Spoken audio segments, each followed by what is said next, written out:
Life isn't only black and white. Somewhere in the grey lies the truth. Where perspectives collide and stories connect. Welcome to the Black, White and Grey podcast. Today we have Billie Quinlan. Hi. It's all about sex. It's always all about sex. I can't wait. Hey, I think perspectives are going to collide today. Go on, Anna. Go on, Anna. I've been super excited to see you today. I just, from a student point of view, and also from entrepreneur side as well. A student of what? A student of life. Oh, I see that. A student of sex. I was like, okay. At this age, it's never too late to learn, right? Never too yeah. So you have books about sex, and your business is sex related. Yes. Right. So let's start. Perhaps how did it all start for you? How did you decide before to? your audience just think I'm like a porn star or something. Yeah. Nothing wrong, but not my profession. How did you think that you were an expert to teach others about sex and how to pleasure qualifies ourselves? you to be an expert on sex? Yes. I actually wasn't, and that was the whole point. Right. Yeah, so we started the business, my co-founder and I started the business in the end of 2017, beginning of 2018, and it came about really unexpectedly. Wasn't the business I was going to start, wasn't the business I thought I'd ever be in. But in 2017, I joined a business accelerator called Zinc, and you know it, yeah. And the premise of that one, it was their very first accelerator, and the premise was, how do we transform the mental and emotional health of women and girls globally? And I was so called to this mission and felt, this is exactly my purpose, what I want to spend my time on. I don't know what the business is going to be, but I'm really open to it, and it doesn't feel like there's anything more important for me to work on. Yeah. And we got on this program, and for 2 weeks we had this really intense boot camp. It was like 9 hours a day, lecture after lecture after lecture of all the different things that impact women's mental and emotional health. Right. And there's everything from financial instability to schizophrenia. Like, wow. It was the full spectrum. Yet there was this glaringly obvious piece missing. Sex. Right. And I was like, how are we not talking about sex? Yeah. When 1 in 4 women globally are, survivors of sexual violence, when this is something that is so integral to our identity, how we relate to other people. This just feels like the classic, at school, it's all about procreation and the fear, and so we're just not going to talk about it. Yeah. And the reason it was so topical for me, or like so obviously missing for me and important, was I left investment banking in 2016 after being sexually assaulted. And that had a huge impact on my mental and emotional health. Cool. I'm sorry, without leading into it too much, was that a colleague? Yes. And a superior? Yes. Yeah, fine. Yeah, I know, how obvious. No. No, I mean, it is. these Yeah. two There's a correlation with that. Anyway. Yeah. Did that was that resolved and you feel at peace with that? You know what, and we'll come on to this, but you said Yeah. I wrote books about it. Yeah. The book that we just published this year, we changed names, we changed details, but our US publisher is now doing a whole legal read, and they feel a bit exposed because of how it could be connected back. Yeah. So is it resolved? I mean, there was no resolution. The HR said, he's senior and he's our biggest earner. We can move you to New York. Oh, right. So that's the kind of, you can't even imagine that still happens. That's but it enabling. still happens. Yeah. So it's resolved in my mind because I've done a lot of healing and worked through it. Important, though, really. Yes. Yeah, exactly. Yeah. I don't care about that person anymore. It's out of my mind. It's only been quite interesting because it's come back up with the book. But that is why. So on Zinc, I was like, why are we not talking about sex? Yeah. And then me and my co-founder, she lost her virginity through rape when she was 15. Yeah. And it wasn't the stranger danger. It was a boyfriend, but it's just non-consensual. And that's really confusing as well. We didn't really have much education around that. Yeah. So we were like two angry feminists sitting down at the table being like, why are we talking about sex? Why is there no expert here to talk about this? Oh, God. And then we were like, fuck it. We're going to do it. Are you still angry feminist? I'm a very angry feminist. You can have some anger. I'm a very No, but angry I feminist. love the fact that there are, I had a best friend, a really good friend at uni. Females talk about sex all the time. Yeah. Perhaps sometimes probably more than males do at times. 100%. And then we were sat discussing how we lost our virginity, and we were like, oh yeah, this, and then she was like, oh, my uncle when I was 13. Oh my gosh. And then that moment we just went really quiet. and I didn't know what to say, and you don't know whether you apologize, and she's like, yeah, be over it and stuff like that. And it happened in Wales, and then she's like, it was really, yeah, and then that is so important. And who knows how that impacted her life, and things moved on anyway. She's incredibly successful. My view on it is, and just temporarily, we'll get back to your story, but is like, as soon as you sexualize any human being at whatever age they're interfered with, it's like a clock starts. And what you hope is that started in like a meaningful, loving way, collaboratively. Yeah. And then if bad stuff happens, it will still happen, but hopefully you're not shaped as terminally as that experience where somebody at 13's gone click, and it's so abnormal. It's so and abnormal. the brain always reaches to normalize stuff. So trying to like reverse, take the shame away, and all the shame gets piled onto the victim ultimately. Shame is, I think, is a key word here. But yeah, please carry on. No, I think that's such an important point, and that's why it does have the ability to shape us. It does shape us. Our sexuality is a living, breathing part of who we are. That's so, cool thing. It's like almost like an organ, right? Yeah. It's like, wow, yeah. Do you feel like it stops how we start our sex life? It stops us from being sort of, it impacts how we become comfortable around a male or a female later stage, and how we want to explore sex. Do we? Could it impact negatively? We don't want to explore sex. We don't want to have sex as often as we could do, or impact us that we want to have sex all the time. Do you think it's vice versa, or both are?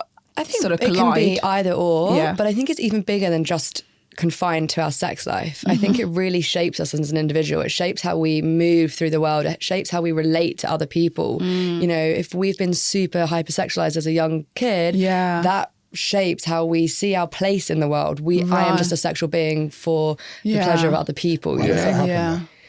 Because it depends how young, but there's so much theory around sort of attachment styles. That sort of happens very early on, but even that feeds into our sexuality and our relationship dynamics. But it combined with the sort of social structural messaging that we have around sex, women, the objectification of women, you can either have this really positive relationship to it, and to your point, see it as like a loving exchange between two people, or you can see it as my job as a woman or even a man is to service, is to pleasure the other. And that then relates to how you connect. Is this person a friend or a foe? Is this person just a sexual object? Am I just a sexual object in this person's eyes? It then shapes how you create male friendships or female friendships or same-sex friendships, If you're just a sexual being that has been taken advantage of when you were younger, or even, in your to be honest, at any age, Yes. does that whole sex now just see me as this sexual object? Do I have to perform and live up to that, or do I have to shy away from that? Can I see them as a peer? Can I see them as someone that especially when it's a broken friendship bond, right? Yeah. Then people start, because one thing I've noticed about a couple of female friends who have gone through sexual assault is, of course, like the light in the head will always be looking for that slightly off energy. Danger. And in some senses, some have obviously shied away from it, and some kind of almost try and draw it out because it's like, it's better the beast and then you can see it and go, there it is, I knew it. And it's just like, it's almost like a preoccupation with that danger to try and take some kind of control over it, as opposed to retreating, because you don't want to retreat. Like, that's like you may as well be slow marching to your grave at that point in time, because you're not expressing yourself. So you have to live, as you say, and interface with people. But when the trust is a close bond that betrays you, I mean, who do you trust right at that point in time? Exactly, and if it's a family member, then it's just like, well, who has my best Yeah. interests? Who, How do I create connection? and what kind of rationale do you think comes out of people after that? Like, who did you feel was safe or you could trust on the back of your experience, or did you just trust knowledge and then educating yourself? Great question. I became really terrified of men. Yeah. And I wasn't even really aware that I became terrified of men. Luckily, I had a beautiful upbringing with my dad. Like, I have a beautiful relationship with my dad. Amazing. So he created this very foundational stability with men for me. Like, I was Amazing. like, men are good. So even I had that experience, and it really shook me. Deep down, I knew, not all men, and there are good men out there. But for a while, I was really afraid and we talk about anger. I mean, I was angry with men. And it wasn't until a boyfriend about 3 years later. So actually, I was in a relationship at the time, completely withdrew from sex, because I was like, to the control point. I was like, I don't have any control over this anymore. So the only way I can do it is to withdraw. And now it relates to this really awful thing that happened. And then I just became really angry that someone had taken this thing from me. I was a very joyful sexual woman before that. Like it was a very playful part of me. I was very flirtatious. Yeah. And I became terrified of myself. Like I literally became terrified of myself. And this is what you hear about so much with sexual assault is people think it's their fault. Yes. Victim blaming. Yes. I was gonna say, Yes, indeed. because I think part of that is, which was gonna be my question after your point, was how much responsibility would you, because you often hear people say, especially from a man's point of view, oh, she's dressed like that, so she deserves it, and blah blah blah. Yeah. And so I was gonna say, how much of that is to be true, and how much responsibility should a woman take or not? Like, how does that look? Yeah, zero. Yeah. You can dress any which way. You could walk down the road naked and you're not saying, I want you to have sex with me. I want you to touch me. And maybe you are, but with my consent. No point are you wearing something and saying, I want to be manhandled or assaulted. That's not what you're saying when you're putting your makeup on, if you're dressing in lingerie. Like that's an expression of how you want to express yourself. Yeah. Fine. I mean, does that mean that you're going to get more looks? Are people, because it's out of the ordinary, right? If you see someone naked walking down the street, you're going to get looked at. That you can't control, but at no point are you responsible for another person putting their hands on you without your consent. I agree completely. In Portugal, we have nudist beach. So there's Spain. People It's quite so common. respectful, It's so common for us to be naked. Like I think being naked and being comfortable with your own body is something that we learn from a young age. Europeans love to be naked. Like you see nudist beach or topless constantly. So I think when you see people here instantly say, "Oh, she's flirting. She wants it. She wanted it. Or she deserves that." Well, that's I very think much it's like really hoiking a projection onto somebody and then sort of fishing your own. of course. It's absolving yourself, isn't it? Yeah, and I noticed that there's a certain breed of man who will do that, right? Like they'll heavily project on their intentions and search for any reflection. And if that person's feeling unconfident and sort of stays in that environment longer than they should. Because also the thing that's so scary about sexual predators is awful language, but they're kind of A/B testing their model. They get a bit more emboldened. They get a bit better at manipulating people because they're doing it constantly all the time. Yeah. And so if you're naive to it, and let's say it's a corporate culture, and they go, "I've got power, I can make promises, lead you along this path, I'm your friend." It's like they're like running a playbook at that point in time. And Absolutely. It's so interesting that you say that because the assault happened. I didn't tell anyone for almost a year because I was just so ashamed. Yeah, and of to your course. point, I was like, what did I do? What did I do The that first this question. happened? So what was I wearing? Was I giving too many signals? So the first thing I did was dress in all black. I went from wearing like bright colours to literally black trousers, black socks, black shoes, You literally tried to hide, I right? literally tried to hide. I stopped laughing. I stopped going out in the evenings. Like I literally became invisible, which obviously really hurt my career. And then I didn't tell anyone. I found out that the guy that assaulted me was recruiting for an all-female sales team from all the junior staff. Oh dear. And I was like, this guy is grooming. Like he is going to do it again. I'm probably not the first person. Maybe it wasn't me.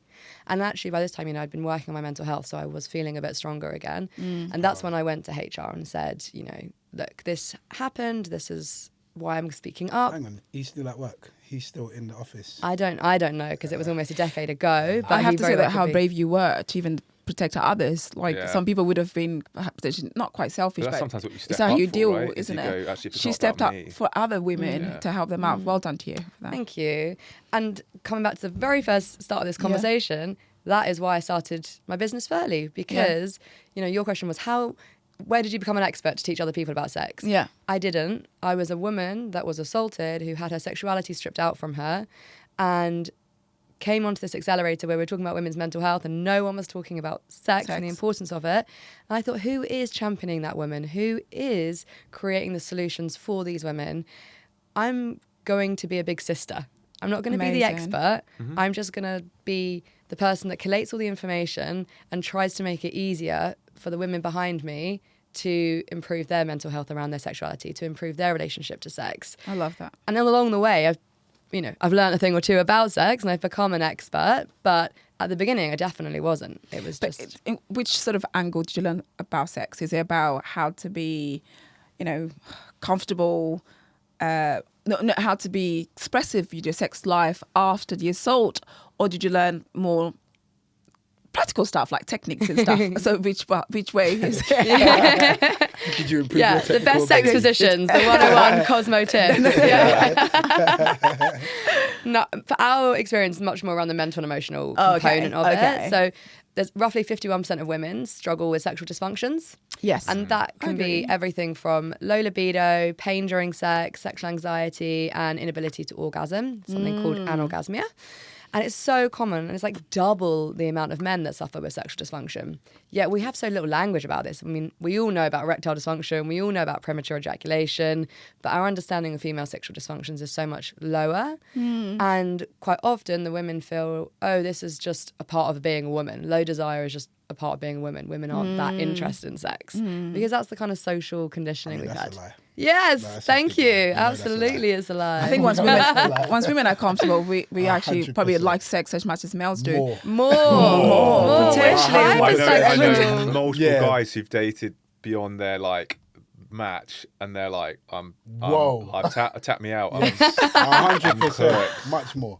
But I honestly felt that women, when I was growing up, that we were intending to be for one man only, right? Because and we need to procreate for kids. So, but biologically, I thought that our libido was meant to be lower than males, and I thought that actually it's not important whether we find sex pleasurable or not, whether we orgasm or not, because I've got many friends that said they never orgasm, and others like, oh, maybe once or twice in my life, and then I thought maybe it's just the way we were made biologically, just so that we can take care of our young. As that's kind of animals. fucked up, right? Because if an orgasm exists, like it could and should therefore be something to be explored. You wouldn't just Also- go, it's a quirk of biology. We just seem to occasionally really enjoy it. It's like, We have 8,000 nerve endings in our clitoris. Really? Yeah. fantastic- Like that thing is fantastic- made to orgasm. Fantastic tool. It's a fantastic tool. We thank Yeah. God. but all we told as teenage boys is you'll never find it. You'll never find And we it. have It's to learn, really right? not that hard to No, find. but that's the clitoris. But the Fantastic. G-spot, it's very rare to get there. They rarely Look, find you've it. got your 8,000 nerve endings. You don't get greedy. We're going now. now. Yeah, yeah, yeah. Yeah, We're going come now. on. We're going now. Is orgasms important though? They're not important and they shouldn't be the goal, but everyone should be able to and have access to an orgasm. Yeah, Because they are a beautiful part of the experience. Yeah. So if you have anorgasm, if you have an inability to orgasm, it's not the goal, and sex can still be incredibly pleasurable. Yeah. Pleasurable sex is the goal. Pleasurable I sex. agree. Yeah. Pleasurable sex What is the takes goal. place? How do you get there? Hey, I can't answer that. That's for every individual person to say what It's pleasurable unique to sex the is. individual. So unique to the individual, which is why it's one of the things that we discovered when we were building our business is that young women define good sex as having a good sexual partner who knows what he's doing. He's doing. Yeah. He's doing. And I'm like, how is that man or boy meant to know Or how you giving your that body? person that So, much and why are you control? giving them that much control? Are we supposed to teach them what we want them to do? Yeah. Really? Yeah. This guy would be like, No, hallelujah. but it's interesting, right? Because in same-sex female relationships, often the feedback comes back is, a woman just understands a woman's biology better, and they'll do things that are different because they're almost like in lockstep with understanding how your body reacts, right?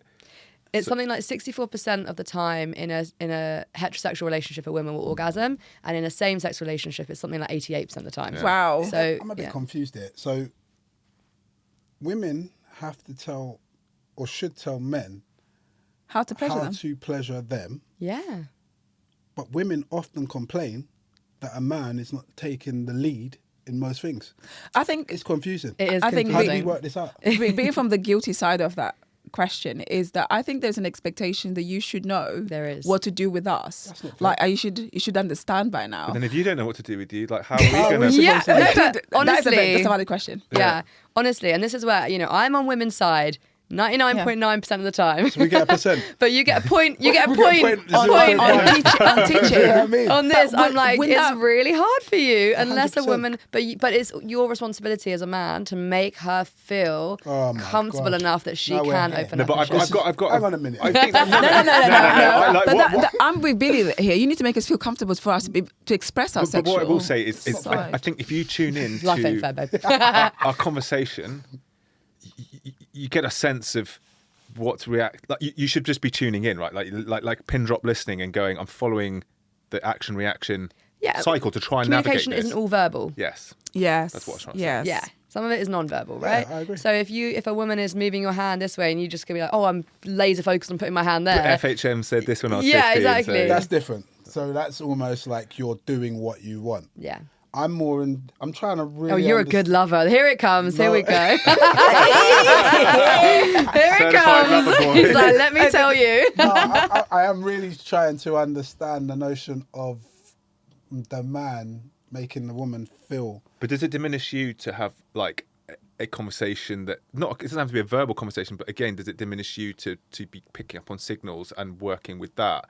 Because as you're right, like nobody wants the a la carte menu to go, okay, I've been studying and now I'm good to go. I'm more on flow. So I'm more flow. on just flow. So I'm not trying to place responsibility on one or the other. I think a bit of equality and flowing should just take precedence as it is. Yeah, totally. And that's, for me, that's what's key.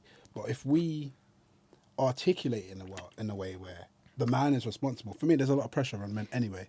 There is, yeah. So doing that as well is just added pressure, especially to younger teenagers, late teenagers. If you're an emotionally aware man, I think you're probably doing it organically, right? But there are a lot of men who are very, you see this a lot in casual sex as well, one night stands. It's like, I'm here, I've got a goal, I want to have an They orgasm. goal seek. Yeah, it's like a Yeah. spreadsheet. They're like, here's the goal seek. And they're not really particularly interested in her pleasure. Yeah. And, they're kind of one-track mind. Maybe they're a bit drunk. They go straight to penetration. They go bang, bang, bang, bang, bang. They have an orgasm and they're like, oh, she made some noises. Great. So what about She the having a great woman time. that wants a one night stand? Let's flip the roles. No, I'm 100% for casual sex. Okay. I'm 100% for casual sex. Okay.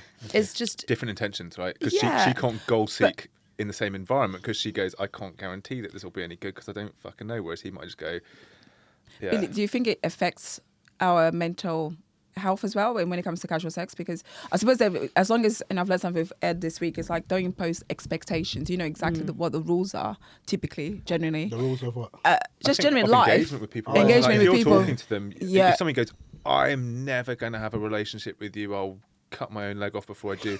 You need to listen to that message. They're Yeah. telling you something. And it's like this, if you're okay with the casual relationship, Yeah.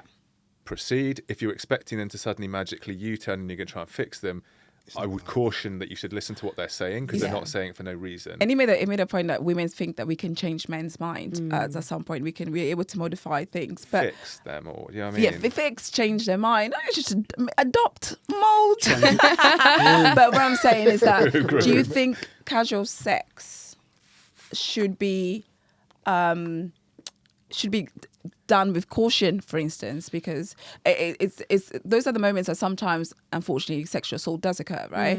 And then things get a bit confusing. Communication becomes a bit blur because I don't know, someone's tipsy or someone is not quite in the right moment or the mood or things get a bit clouded. Do you Yeah. think that is? Well, it's interesting to say that, like, we see this a lot on college campuses in the US, and as soon as alcohol is involved, you are putting yourself at a different kind of risk, right? Yeah. And I've read a really interesting research paper recently. I can't remember the exact details, but women, just because of our biology, are more predisposed to getting blackout drunk.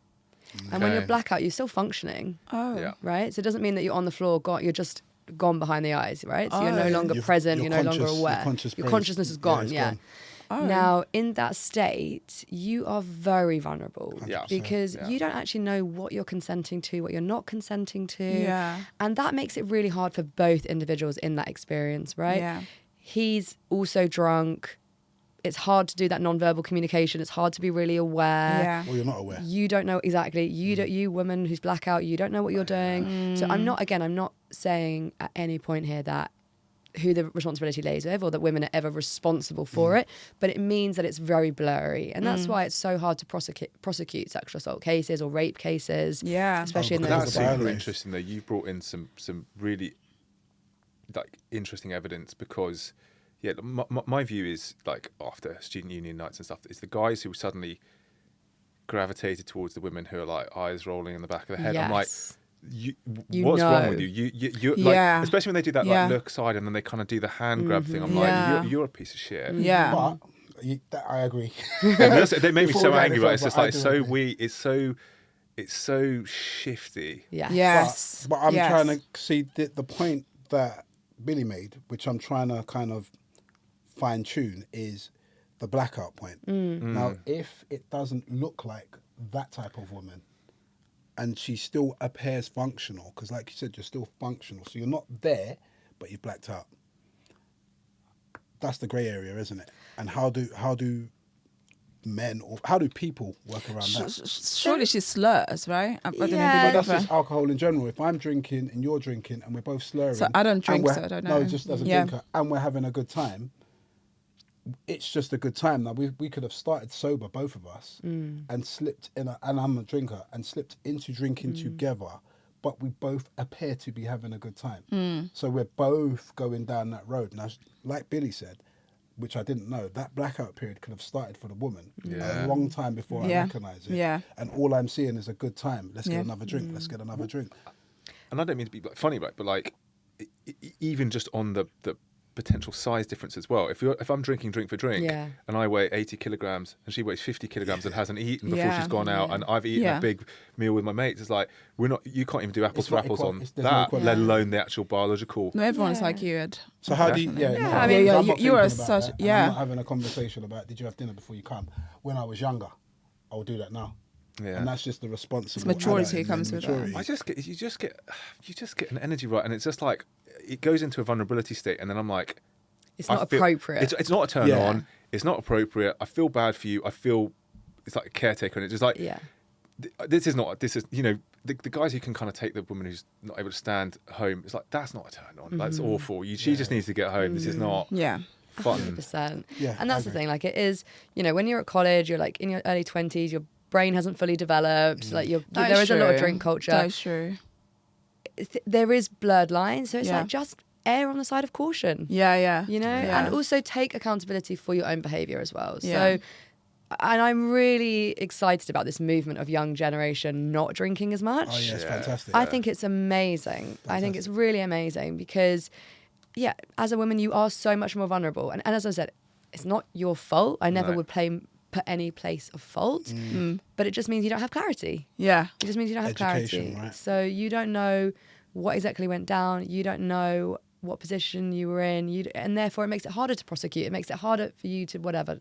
So I just think the fact that young people aren't drinking as much is amazing. I think the fact that we're having conversations about consent is amazing. I think that we need more male role models, like you Yeah. had saying, Yeah. if do. she's really drunk, don't take her home. Don't just and think. Michael. He's like, but wait, is she too drunk? Let me just explore this grey area here. Breathalyzer, so I can get some data. How many fingers am I holding up? She sort of got it right. Yeah. When you mention about the legalities of it, it's actually quite. It's brilliant, because I'm a solicitor, and then at times, and I was talking to one of my colleagues actually this week. We had dinner, lunch, and he said like the cases of rape are so.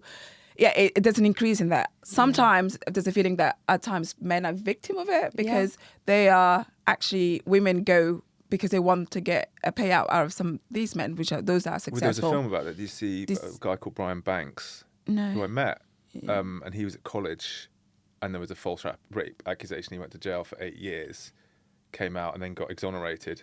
He was going to go on the NFL, and then he played a game. Yes, of I watched NFL that at the movie. end.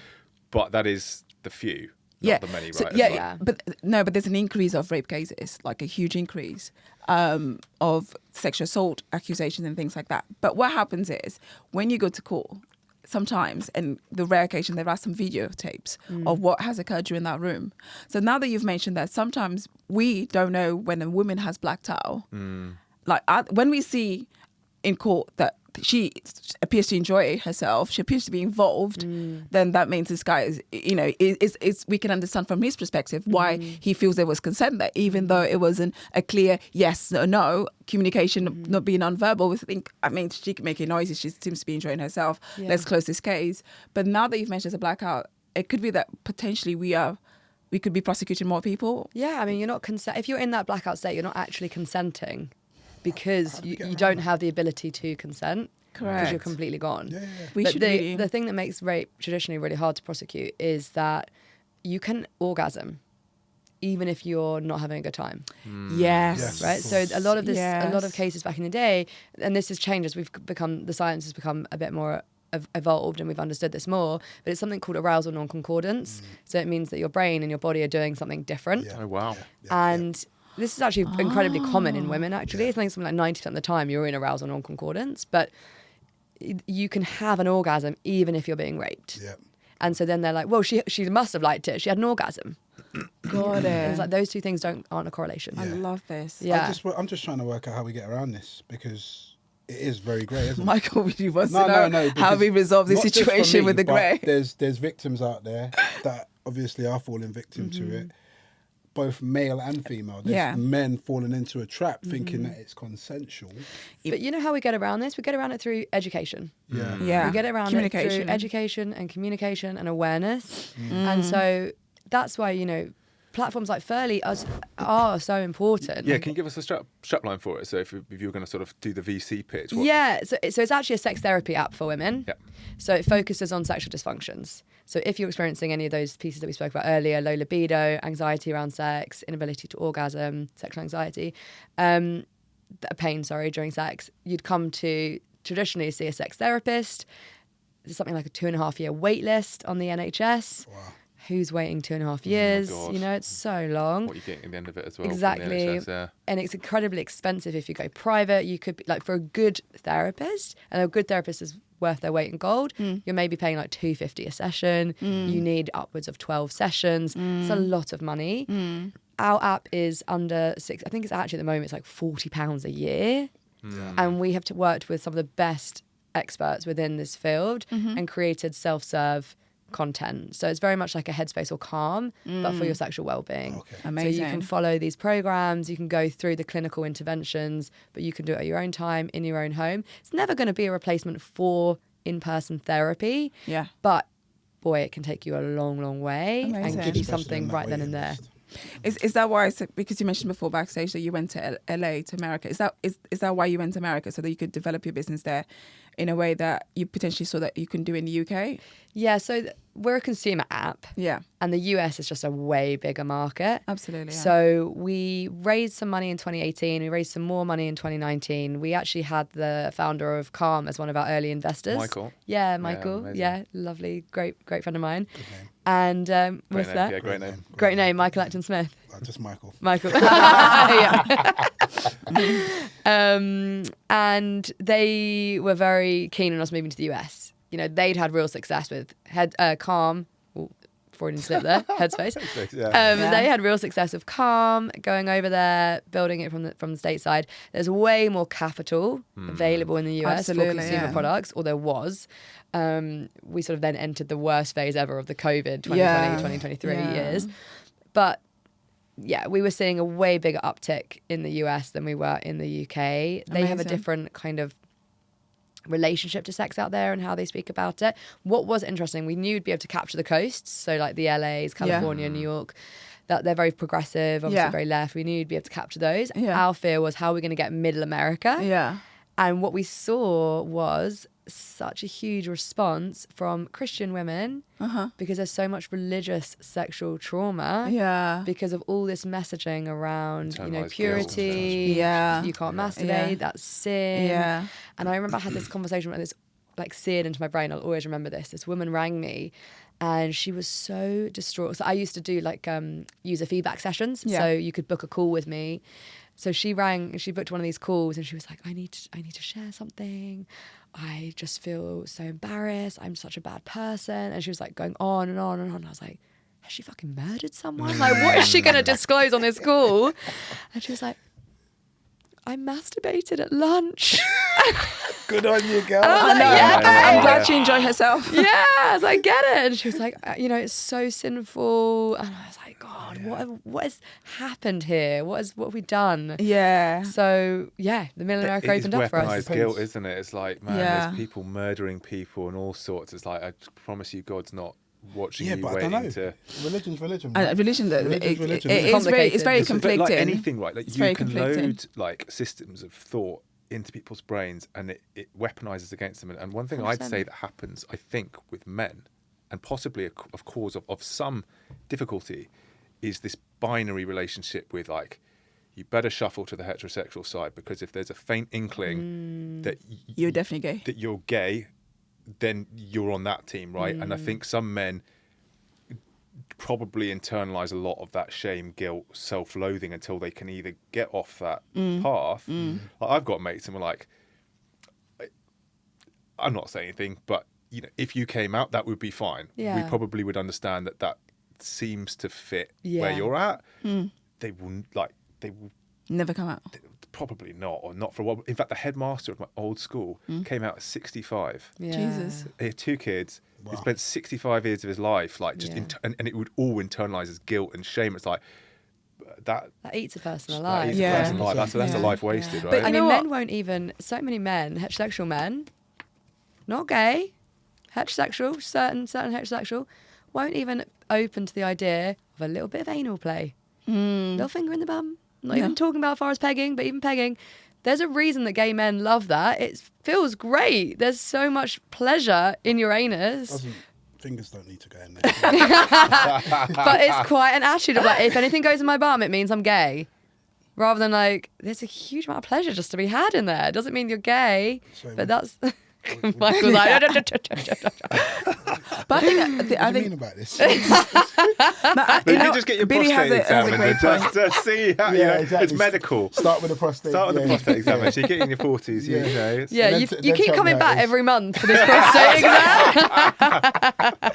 You know, you've written a couple of books. One book. Oh, there's. with one to come out now. We Potentially. have... Come out in Okay, May, so right? I got it. I'm looking at my notes. It's Pillow Talk is just a newsletter. That's a newsletter. Yeah, Newsletter. yeah, and then that's a newsletter. And the book is Turn Yourself On. Yes. What's that book about? So the book is a sexual wellness manual for women. So it's 8 principles to find your power in the bedroom and beyond. So it's a guide for every woman. I honestly wish that we gave every girl this at like 13, 14 and just said like, this is your guidebook to a really healthy sex life. But Amazing. more importantly, this is your guide to connecting with yourself as a sexual person so that you can have power in every aspect of your life. Because what we see in the research is that women who are empowered outside of the bedroom are not often empowered in the bedroom. That doesn't correlate. Whereas women that are empowered sexually are like 100% of the time empowered outside of the bedroom. Because It's a continuity, But right? are you able to develop that point? Because sometimes people say that, you know, powerful men want to be dominated in the bedroom, and powerful women want to be dominated in the bedroom because you want quite the opposite of what you live in every day. Is that what you mean? Or no, or you I mean being able to live authentically in full alignment with yourself and have full agency over your decisions and confidence. Okay. So when you know yourself sexually, you get rid of this shame, you get rid of this fear, you are comfortable with the fact that you are deserving of pleasure, you're able to give yourself that pleasure. That gives you a sense of knowledge around who you are. And to that point that we made earlier, so many people offhand their pleasure to the other sex, mostly women to men. You're giving away your power when you do that. Okay. Whereas when you know what brings you pleasure and you're comfortable to be able to communicate that and ask for what you want, you're far more empowered. And that translates into the other, we call it from the bedroom to the boardroom. But really, you know, it translates to other areas. Because if you can ask for what you want sexually, if you know you're worthy of pleasure. But wait, but isn't it supposed to be like a give and take situation? So you go into a bedroom with a guy and you're like, okay, so this is what I like. You need to do this, so there's a foreplay, there's this, and there's that. But you're sort of. Wouldn't there be like an exchange of you're what sort he wants as well? I think you're sort of. Absolutely. I think you're sort of procedurizing it, right? I Yeah, think again, I am. I think that's I turning am. into something quite heady. I'm just like, I'm thinking about work now. I'm thinking, okay, so what we're going to do now is that I'm going to do this. This is what I like. And then I think shouldn't it when be you're like, armed with knowledge, you can build in subtleties, right? Like I think once you've read that manual, you understand yourself. You're not constantly having to say to people, I like this. This is how I do things. This is me. You're still gonna have a conversation with somebody, right? So you may go, I love this one It would be in a thing. soft way. I suppose the delivery would be different. But I mean, it's like you go to that room with a goal that you want to orgasm.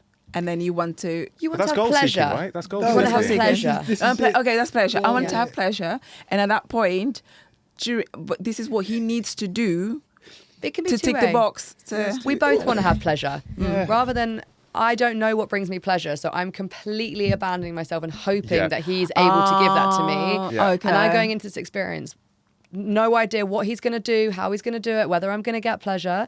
Instead, you're going into that, I know what brings me pleasure. And when this person asks And me, it's like what do I guiding. like? I can respond. Mate, I Guide. promise you, every guy has a button that reminds him of when his mum's talked to him. If you say, don't do that, he will stop. Do you know what I mean? It's ambiguity where guys sneak, I'll keep creeping through the door. It's like, don't even think about doing that. Yeah, they'll go, oh shit, I'm being... I think. reprimanded. But what did you do but for her to react like that, that's Edward? that's the psychological aspect, isn't it? But I think. Don't even think about doing that. I think that, even just listening to you two go back and forth on that, I just think that what Billy was saying is just quite simple. You're literally going to read a manual about self, learn about self, and then you're just going to be. It ain't going to be as complex as a thought process. You're just going to have an internal confidence just to walk through and just be. And if something don't seem right, it's nothing to get up and walk away because you know yourself. Yeah, true. Exactly. That's your boundaries. Exactly. And not even necessarily need to walk away. You can redirect. Or redirect. Yeah, you you can know, do whatever you want at that. You know, Control. you're like, Control. exactly. It's control. You're giving yourself power. Yeah. You're You know giving the most yourself- dangerous thing I've ever seen happen that I think some females get into a relationship with the wrong kind of man about is that they get a tone where the moment they belittle the man, he always feels like he has to equal the score, right? They become vengeful. I've seen it happen with guys like, bump into each other in a club, whatever, man. That person internalises it. Don't speak to me like that. Yeah, like, Oh, who are you talking The to? ego. I'm going to wait outside. I'm The going to knock ego. you out, right? And so I sometimes like for instance, I remember being at a club and a guy bumped my partner at the time bumped into a guy. He looked at her and she was like, whatever. And then he was like, I need to turn this some way. He turned it redirected at to me, you. right? But it's like, you never want to be on the end of that vengeful streak because it's like, if he feels, this isn't the way it should be, but if he feels publicly shamed or embarrassed or whatever, they do this fucked up score settling thing. Whereas I noticed that, there's an energy where people are just a bit limp and they kind of go, well, whatever. And the kind of like pervert weird energy can't get the energy he needs out of it. He can't get the fight. He can't get the duality. He can't That's amp what it himself is. up. It's a feedback loop. Yeah, it's a feedback loop. If you don't feed it back, it doesn't come. Because I think it'd be interesting to take it a step further of like that almost like conflict resolution. If you do find yourself knowing yourself, but with one of these characters, how do we then disarm him? Because you could still get found by, as you say, you're just going to live your life. If some abuser finds you, it's like a robber finding you down an alleyway. You just need to go, shit, I don't want to be experiencing this for the first time either. I want to sort of think about what is available to me to disarm this situation. Yeah. But you know what? Most cases of sexual assault and violence is done with someone you know. Yeah. Versus someone you it don't is. know. So is it coercive? And unfortunately, in most cases, In some cases, the same with children, is always Yeah. somebody, the abuser is always somebody you know. Yeah. Yeah, but And you know what's typically- actually like talking about children really fucked up? That the case there's a rise in child sex abuse and the perpetrators are other children. Yeah, I've seen Yeah. that. And that is Yes. because of the rise of porn and how bad it's Yes. So do you feel like those children are being activated by pornography and then they're seeking around like who they can essentially... getting. Not that Yeah. they're being activated like I can assault, but they're like this is what sex is, and it's gone from being this like beautiful, respectful, pleasurable experience to the normalization of BDSM, the normalization of quite physical acts that children shouldn't be aware of because they don't have the ability to understand that isn't normal, quote unquote. There is no such thing as normal, but BDSM is actually an incredibly consensual practice. It's not. It's trust-based, right? It's got to trust-based, be. yeah, and it's not just your everyday sex. But if that's what you're constantly being exposed to, and you're going deeper and deeper into these porn holes because you need more and more extreme stimulation every single time, you start to think, oh well, normal, quote unquote, everyday sex is choking my partner. Yeah. Right? And so you're a 13-year-old kid and you're losing your virginity for the first time with another 13-year-old kid and you're choking her out. Yeah, mad. Yeah. Right? I mean, it's... Yeah. That was wild. That is wild. But it's interesting, right? Like if you talk about what you're achieving with your app, it's like giving people this sort of the cartography of understanding themselves. If you oppose that, porn is essentially disintegrating that individual, right? Because it's an algorithmic, like stepwise. Oh, did you think about this? And before they know it, it's like they're not defining what they're searching or interacting with. Yes. They're being spread for novelty seeking, Yes. staying on the algorithm or the app, and so they will end up in a path that they never intended to, almost like hacking their brain into something where it's like you're miles away from even who you are. Totally. And it does change your brain synapses. Like Yeah, it it's literally reprograms your brain, porn. So the antithesis to this, there's an amazing founder, entrepreneur, a woman called Cindy Gallop. And she's come up with a platform called Make Love Not Porn. And she's pro porn, but pro real life porn. Yeah. Right. So her platform is everyday couples filming themselves having sex and uploading it. And it's messy and it's real and it's all body shapes and it's like the awkwardness and the in between, and it's not polished entertainment of you porn or whatever that we see online. Yeah. It's just like real What's the porn. benefit? The benefit of it is that you get to see real sex. And there's a difference between what young people and, to be honest, adults, because we're getting more and more exposed to this kind of porn, we're losing sense of what is real life and what is purely entertainment. Like porn is entertainment. 100%. It's the Marvel films, right? It's like you don't go through your life thinking you're a superhero, but you can enjoy it when you're sat in the cinema, and you can be like, wow, that's this incredible world that doesn't really exist, but I can enjoy it for the moment, and I'm not going to go around thinking that I'm a superhero beating people up. I mean, apart from the beating people up, I can be in the bedroom a superhero. Oh, Michael, That's I enough. 100% believe it after this conversation. Yeah. Stand there like that. Hey.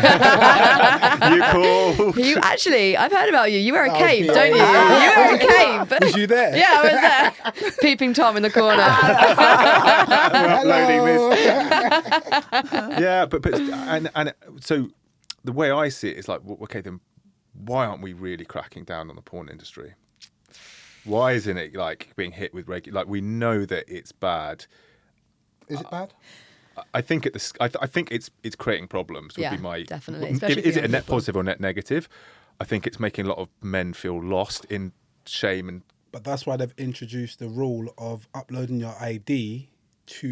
Yeah, they have Yeah. recently. porn sites. I think they're so they're going trying. to put you on the porn database as a sexual predator from early, potentially. Oh my goodness. But that could be the case. But right? that could be just a curious teenager. But you can't get on there Or a because child. But it's, again, this is it's the difficulty. 18, isn't it? Is I think 18 is the age, right? So if you're Yeah. uploading your ID at 18, then you're It's out supposed to there. be- It's but then immortalised then for you're like the forever. I know, but teenagers are the masters of Finding VPNs and it. workarounds, Yeah. and Well, that's just life, we isn't it? we rented 15 films when we were 12 just to kind of Did you put on a moustache? I didn't go in. I was tiny. I let my mates What go and videos like. were you renting?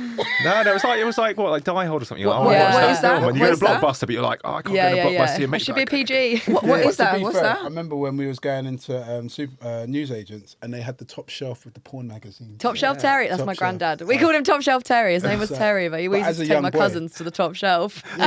You used to go in there and have a look, innit? Like, Yeah.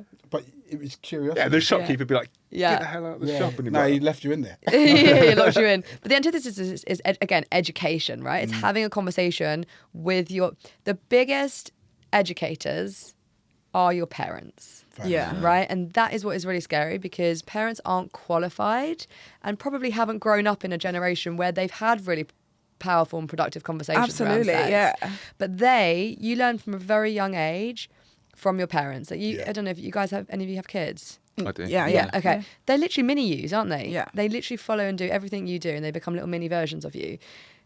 They learn what a healthy relationship dynamic is from you. They learn what affection looks like, what intimacy is, just from watching how you interact with your partner. You spend a little bit of time at school, you spend a little bit of time with your friends, but the majority of your childhood is spent at home. Yeah. Your parents are the ones that need to have conversations about sex, about love, about porn. It's hard, but if we constantly outsource that to school, they're not going to get enough of an education. They're not going to get the right Or education. they just get educated by their mates. There's always some And emboldened kid in the year who's exactly. like, do you know what I found out today? Yeah, they've got an older brother, and they're Yeah, like, yeah. oh, Yeah, I had my brother and his girlfriend doing this noise, blah blah blah blah blah. So blah. I Yeah, Or when you walk in and your parents doing stuff as well. So you've yeah, got yeah. With your grandparents, Yeah. traumatizing. Jesus, you've yeah.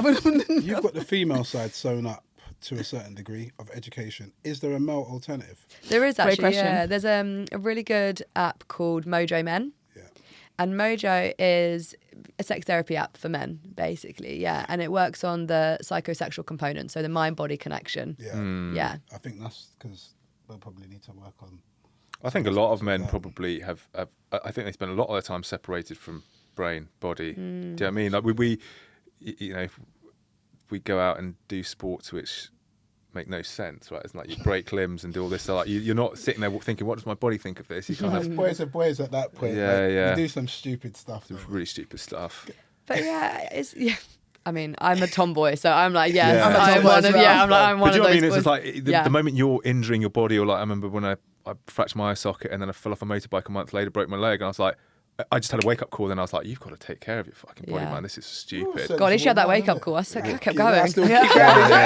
Yeah. I came off my mountain bike the other day, and I'm like, you are 34 years old. Just chill, Bill. It was the thrill, chill. It's a thrill. Yeah. Where do you see society trending to on the back of the users you're coming at? Like they're spending some time in the app now. You're starting to see what they feel like afterwards. Like how will we see somebody who's self-aware in society and go, oh, that's somebody who knows themselves well and they've done the work? That's a really nice question. How do we see someone that's self-aware? I think they're able to assert boundaries in a respectful and caring way. Nice. Right? That's one element. I think boundaries is quite like a therapized language, and we're seeing more and more of that. But people that aren't necessarily self-aware, or they're going on that journey, they can be quite harsh with how they set those things. You know, we were talking about sex a little bit earlier in terms of like, don't do this, do this. That's not a very kind and inviting way of setting a boundary. When you've done that work and when you've gone through that, you're able to assert these boundaries again in a kind and compassionate way. That means that you don't lose yourself, you're not betraying yourself, but you're still honoring the other person and what they need at the same time. So I think that's one. I think you are a very good communicator. You know, we talked about being able to disarm the other person, and you know, so much of that is learning how to respond to the dynamics that you're being met with, being able to control your emotions. Again, that's not about becoming placid and never having an emotion, but it's being able to register, right, we're not in a state right now to have a good conversation. Let's take some time out and let's come back and revisit it. It's being able to not flare to every response that comes at you and be like, look, you're obviously dealing with something. I know my self-worth. You can't break me in that way. Like, I'm going to let you just take 5, whatever. So communication again. And within that comes conflict resolution, not shying away from conflict. And then when it comes to sex, an emotionally aware person is someone that, again, is able to actually express what they want. There's so much in sex, especially for women. To really illustrate this, I had a client a few years ago. She was 50 years old. She'd been with her partner for 30 years. They got together when they were 20. She'd never had an orgasm. And for the last 10 years, she'd rolled over and cried every time they'd had sex. And he had no idea. Wow. Why did she cry? Because she was so disconnected from her pleasure. And she was like, I cannot believe that I'm just allowing this to continue on. I'm having sex purely for him. And I'm losing myself every single time I'm doing it. So it's corrosive in a way. It happens to so many women. That is, but what is it? The fact that did they go through sex therapy? Yeah. So we went together, and then she's having amazing sex in her 50s. Amazing. And he was really understanding. He wasn't doing it deliberately. He wasn't being someone that was like trying not to bring her pleasure. She'd got in a cycle of faking orgasms for so long and pretending she was having a good time that he thought he was doing a great job. Yeah, bless him. And he was really open to the therapy. But so for her, you know, becoming emotionally aware, going through that work, was being able to really honestly communicate and share and open up and be vulnerable as well. And so vulnerability, I think, is another one. Is like, is this person able to bring down their walls and be vulnerable and invite you in that way as well? I love your work. What you're doing. I think it's great for women. Incredible. It's fantastic. Which is the net positive footprint of it, right? Like, what I think that probably upsets me so much about, so I've got a 6-month-old daughter, right? And it's really landed. I'm not putting all these mornings, nights, noons into loving and shaping her so she can become like the sexual chattel of some pervert, right? It's like, that to me is like, I'm really going to think about like something reckless, because it's like, you love that person so much. That's not why they're on the planet Earth. They're not there for somebody to be a drunken night mistake that ruins 10 years of their life. Shotguns out, I'm telling you. 100%. How do we start to lance the boil of these institutionalized, corporatized abusers? How do we get them? You know what? Again, it all, because some of the language that you're using there suggests that these people are bad people. They make bad decisions. They may make not bad be... decisions, exactly, and they do bad things, but not necessarily bad people. And that's a complexity of human nature. Correct. Is we are multifaceted, right? We are good people that can do bad things, and these people could be your sons, right? True that. Like so they're not. And that's also what's really hard about these things. So it's not, how do I save my 6-month-old? How do I save her from these like people, these horrible men? It's not. It's how do I educate her? How do I empower her? Yeah. How do I give her all of the knowledge? Beautiful. So when it comes to sex, you're talking to her about sex, age appropriate sex education from 2, 3, 4, 5, 6, 7. By the time she gets into her sex life, she's an empowered young woman. Love that. She doesn't take shit from nobody. She's able to navigate herself through the world. She takes ownership and responsibility for her own behaviours. She doesn't need to drink herself into oblivion. You know, it's all of this. It's giving her that sense of security in herself. And you do that through loving her unconditionally. You do that through taking a backseat and allowing her to become the woman that she's going to become, and through educating her relentlessly. Chill, Bill. Beautiful stuff. Love that. Absolutely. Where can people find all of your socials and find you and pick up that book? Any message for anybody? There's your camera. It's all yours. Hello, you. Me? You can find us at the Ferly Method, which is TheFerly method on Instagram. And our website is www.weareferly.com, and you can sign up to Pillow Talk, which is our newsletter read by 100,000 women every single week. And the book is called Turn Yourself On. It's out in the UK and Europe and Australia at the moment, and it will be out in the US in January. And that's where you can find us. And then the app is obviously on the App Store. So, Thank you. but yeah. Beautiful. Thank you so much for coming here today. Yeah, this Really was a lovely. great conversation. Thank you. And if you enjoyed that conversation, please follow us on socials as well for more content like this and hopefully more wisdom.